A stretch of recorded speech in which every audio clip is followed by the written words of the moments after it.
Hi, I'm Hannah Wheeler, Feldenkrais teacher, and here's a movement lesson for all my fellow wonky people. So people with a little bit of a leg length discrepancy, a bit of a pelvic tilt, a bit of a scoliosis sometimes, people that are constantly managing being asymmetrical, which I think is a large amount of us.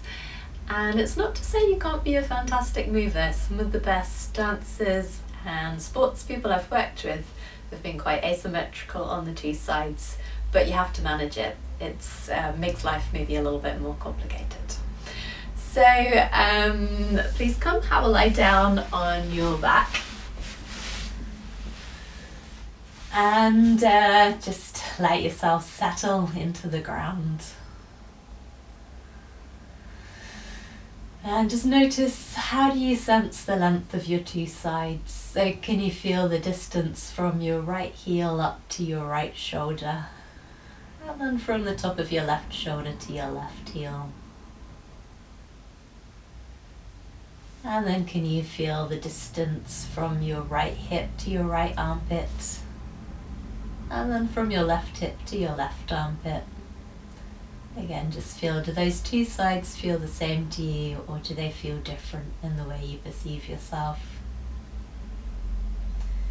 Also notice the distance from your right ear to your right shoulder, and from your left earlobe to your left shoulder. And without trying to change anything, can you just observe your differences? We're none of us truly symmetrical.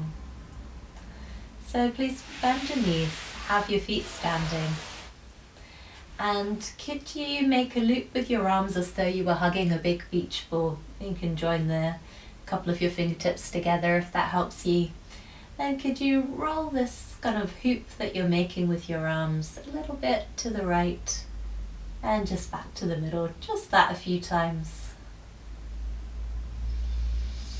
See if you can keep it very easy, if you can do it and keep your breathing as continuous as possible so you're not holding your breath. And think of there being a relationship from your breastbone, from the midline of yourself to your fingertips. And can you allow your head to turn with that loop? Just go so far as is really easy and comfortable for you. And then just take a moment just to let your arms resettle. And then please make the loop again, and a few times explore that same thing but to the left. So you carry that loop over to the left, keeping a relationship between your breastbone and your fingertips. And also your nose, your head turns to. And just notice as you do that, is it different going to the left than it was to the right? Maybe if you think of the lesson and just observe what your shoulders are doing as you do that. How does your right shoulder unpeel from the ground as you roll to the left? You can begin to go side to side. How does your left shoulder unpeel from the ground? Can you allow some weight to shift onto your right shoulder, your right upper back a little more? And then over to the left when you roll to the left. And then please leave that. Let your legs and arms just re-find the floor, take a rest. In resting, just softly let your head turn a little bit from side to side. And just notice if you turn your head more smoothly in one direction than the other. Perhaps one side might feel more like going downhill, the other uphill. And then please bend your knees and stand your feet once again.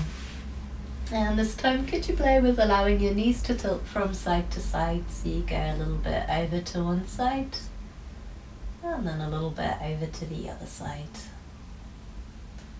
Notice what happens to the length between, or the distance between your right hip and your right shoulder when your knees tilt to the left. And what happens to the distance from your left hip to your left shoulder as your knees tilt to the right. And just go really gently, see Can you sense what's happening in your spine as you do that? How high up through your spine do you feel some movement reach to? Do your ribs move? Are there any places that are bracing or fixing? Any places that you can look to kind of invite to move? You don't want to demand that anywhere moves, but you're inviting more places to come into the movement. And then when you've explored that enough, please just pause for a moment. And then could you come back to having this hoop shape with your arms? And just one time, can you leave the hoop a little bit over to the right? And then could you carry on tilting your knees from side to side? But now with your upper body in this asymmetrical position. This might be a position that you live in more of the time than not. Some people are always a little bit twisted to one side. And then go ahead and just take that loop of your arms, your chest over to the left, and then continue to play with just softly letting your knees tilt from side to side. And just notice, how does it feel when your arms are over to the other side? How does this invite your ribs and your spine to move? And just check you didn't hold your breath. And then please bring everything back to the middle and take another rest. Just let everything go. And just notice any new sensations in resting.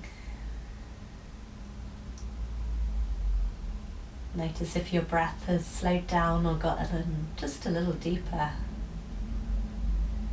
And then please bend your knees once again. Have your feet standing. And bring your arms back into this hoop position. This time, could you tilt your knees just to the left a small way and leave them there? And then begin to take the loop of your arms from side to side. Very gently, but leaving your legs over to the left the whole time. Does that change how easily you go in each direction with your arms? And really allow your nose to stay in line with your fingertips as well, so your head is turning. Can you reduce the muscular effort? Can you be really, really soft? Okay, and then please take your knees back through the middle, over to the right a little way, and carry on rolling this hoop of your arms from side to side. Of course, you can rest whenever you need to.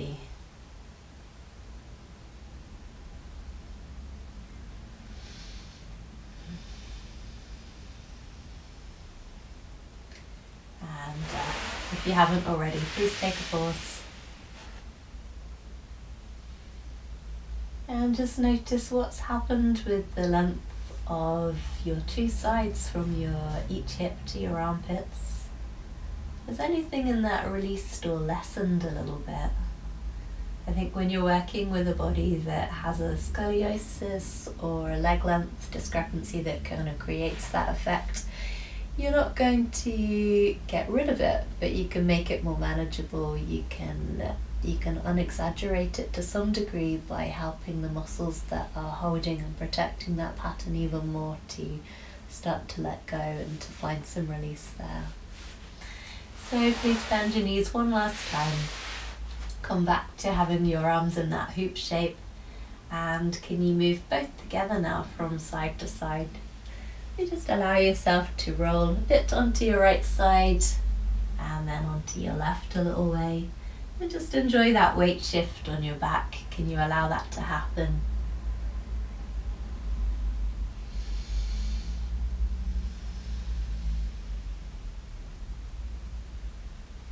And then could you play with taking your legs to the left as your arms go to the right,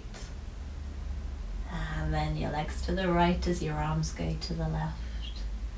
Just keep it within an easy range, keep it soft and gentle, and just notice, how does that invite your spine to move? How do your ribs respond to this new kind of demand? And then back to doing everything together a few times. Over to the left, over to the right.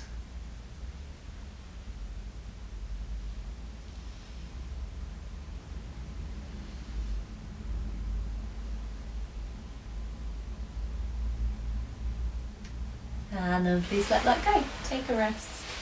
And just before we come back up, just notice, has anything changed in the way you sense your body? And just return to letting your head softly roll from side to side. And just feel if there's more ease, more mobility in your neck now. Great. And then please leave that. Take a moment to just roll back up to sitting.